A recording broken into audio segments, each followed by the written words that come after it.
জিন্দগির সব প্রয়োজন আল্লাহর কাছ থেকেই চাওয়া উচিত। দুর্ভাগ্য এক জাতি আমরা এমন মুসলমান হয়ে গেলাম যারা নিজেদের কোনো প্রয়োজনে আল্লাহর কাছে চাওয়ার অভ্যাস আমাদের নেই।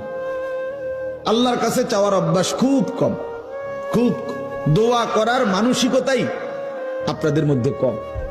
ওই শুধু ড্রাইভার টোকায়, ড্রাইভার মানে হুজুর, হুজুর কেবল হুজুর টোয়া, হুজুর দিয়া দোয়া করানো, হুজুর দিয়া। আরে ভাই, হুজুর দিয়ে দোয়া করানো নিষেধ না, হুজুর দোয়া করবে ঠিক আছে, কিন্তু নিজের আহাজারি, নিজের চোখের পানি, নিজের কান্না, নিজের আরজি নিজেই আল্লাহর কাছে পেশ করা উচিত। বান্দার কাকুতি মিনতি আল্লাহর খুব পছন্দ, আল্লাহর খুব পছন্দ, আল্লাহ তাআলার খুব পছন্দ। হাদিসে আছে বুখারীতে, ফাওয়াল্লাহি লা ইয়ামাল্লাল্লাহু হাত্তা তামাল্লু। নবীজি বলছেন, আল্লাহর কসম উম্মত, তোমরা চাইতে চাইতে আল্লাহর কাছে ক্লান্ত হয়ে যাবে, কিন্তু রব্বে করিম দিতে দিতে একবারও ক্লান্ত হবেন না।